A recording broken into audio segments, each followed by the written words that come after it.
عائشہ فرماتی ہیں رضی اللہ عنہا، اللہ کی قسم آپ صلی اللہ علیہ وسلم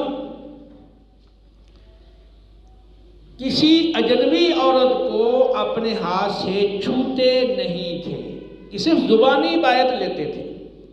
یعنی جیسا مصافحہ کر کے یا ہاتھ میں ہاتھ لے کر بیعت لی جاتی ہے، اور جس طرح مردوں سے بیعت لیتے تھے، عورتوں کو آپ ہاتھ نہیں لگاتے تھے، چھوتے نہیں تھے، صرف زبان سے ان سے قول اور اقرار کرواتے تھے اور ان سے عہد لیتے تھے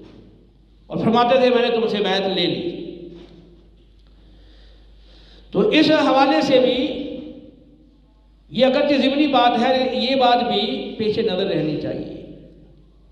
کوئی کتنا ہی بڑا متقی اور پرہیزگار کیوں نہ ہو، تو اس کو شریعت یہ اجازت نہیں دیتی کہ وہ کسی اجنبی